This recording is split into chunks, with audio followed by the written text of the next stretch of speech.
Hola, y bienvenidos. En este vídeo trataremos de explicar arreglos de listas. Primero veremos qué es un arreglo. Los arreglos son una colección de variables del mismo tipo y se referencia usando un nombre común. Sus principales características son: A. Consta de posiciones de memorias consecutivas. B. La dirección más baja corresponde al primer elemento y la más alta al último. C. Los arreglos pueden tener una o varias dimensiones. D. Un arreglo es una colección finita, homogénea y ordenada de elementos. Se puede agregar que en los arreglos podemos tener acceso directo a cualquier componente, a diferencia de listas que no. Ahora veremos cómo se declara un arreglo de listas. Tomaremos como referencia las materias y los alumnos de cada materia con su debida nota. Para el arreglo definimos una estructura llamada celda, la cual consta de dos campos: un campo tipo char, la cual almacena el nombre de la materia, y un puntero que sirve como cabeza de cada una de las listas. Luego definimos la estructura de los nodos, que guarda los datos de cada uno de los alumnos. Esta estructura consta de tres campos: un campo de tipo entero para la nota, un tipo char para el nombre del alumno y un puntero al nodo siguiente. Pasaremos ahora al editor para ver más sobre el tema.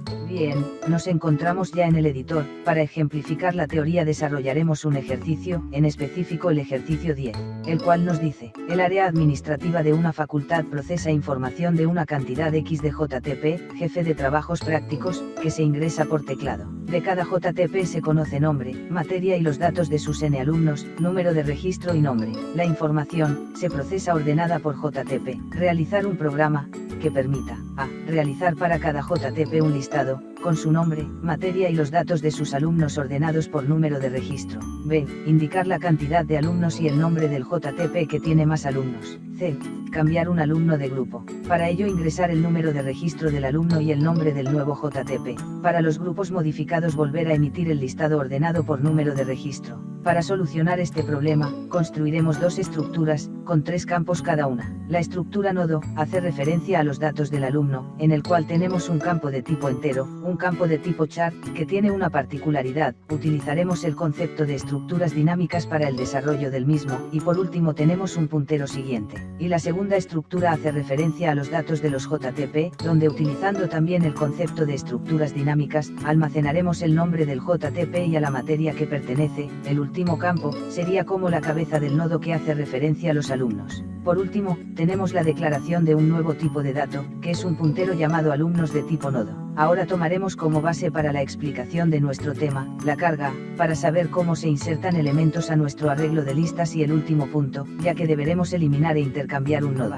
En el main declararemos un puntero P de tipo JTP, el cual utilizaremos para almacenar la información de los jefes de trabajos prácticos, y un entero donde tendremos la cantidad de JTP que se cargarán. Este último es importante, ya que para recorrer nuestro arreglo utilizaremos como límite superior esta cantidad. Primero imprimiremos un cartel por pantalla solicitando al usuario la carga de la cantidad de JTP, luego a través de la malloc solicitaremos memoria para la cantidad de JTP. Cada campo de este arreglo será una estructura, la cual almacena los datos de cada JTP. Primero haremos la carga de este arreglo mediante la función cereo, la cual es recursiva. A la función se le pasa por parámetro el puntero que apunta a la primera posición del arreglo, el límite superior y un índice con el cual recorreremos el arreglo. Se solicita al usuario que introduzca los datos, y como dentro de la estructura de JTP teníamos también estructuras dinámicas, primero en auxiliary se guardará el nombre del JTP temporalmente, en auxiliary 1 se guardará la cantidad de caracteres que posee auxiliary y se reservará uno más para el /0, se hace el correspondiente pedido de memoria, y se copia lo que contenía auxiliary en una de las posiciones del arreglo y se repetirá para el resto. De la misma manera se hará con la materia.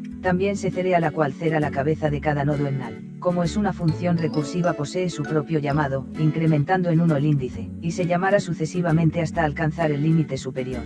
Bien, ahora para la carga de la lista, utilizaremos un para. De esta manera en el llamado de la función pasaremos por parámetro la cabeza del nodo que se recibe a través de pasaje por referencia, la cual previamente fue inicializada en null. Esta función será iterativa, se declarará tres nuevas variables del tipo alumnos, un tipo char, que servirá como auxiliar para guardar momentáneamente la cadena, y dos variables de tipo entero. Se le solicita al usuario que ingrese el registro del alumno, y posteriormente ingrese al bucle while, y este se repetirá hasta que se ingrese un registro 0. Una vez que ingresa al bucle se solicita memoria para nuestro nuevo nodo, se solicita el nombre del alumno y se lo almacena. Se asigna a Auxiliary 1 el valor de la cabeza, y aparece un nuevo bucle, el cual nos permitirá ordenar la lista en orden ascendente, si se cumple que Auxiliary 1 sea distinto de null y que el registro que ingresamos sea menor. Mientras esto no se cumple, a Auxiliary 2 le guardará la posición anterior y Auxiliary 1 pasará a la posición siguiente. Una vez que se sale del bucle, hay un condicional, que pregunta que, si Auxiliary 1 es igual a la cabeza, es de notar que si esta condición se cumple es porque no se ingresó al while y el nuevo nodo va insertado en la primera posición.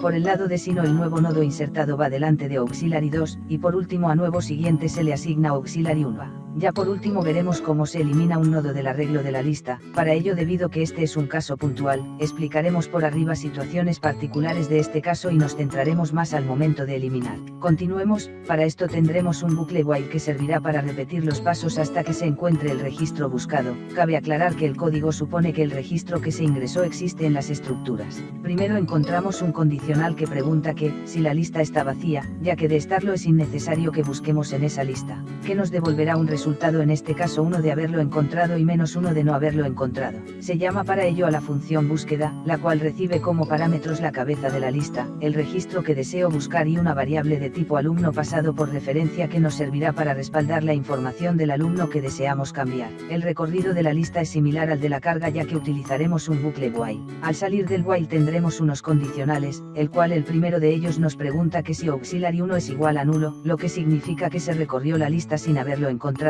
y retorna el -1 para informar que no se encontró. El segundo se pregunta que si anterior es nulo. De esta manera nos damos cuenta que no se ingresó al while y por lo tanto el registro buscado está en la primera posición, lo que implica que al cambiarlo la cabeza apuntaría al nodo que seguía al primero, y de esta manera se respalda y se elimina el nodo. Y de no haberse cumplido ninguno de los anteriores implica que el registro fue encontrado en una posición diferente a la primera. Se siguen los mismos pasos del condicional anterior, con la diferencia que ahora significa que ingreso al while y se posee la posición anterior y posterior de donde se encuentra nuestro nodo.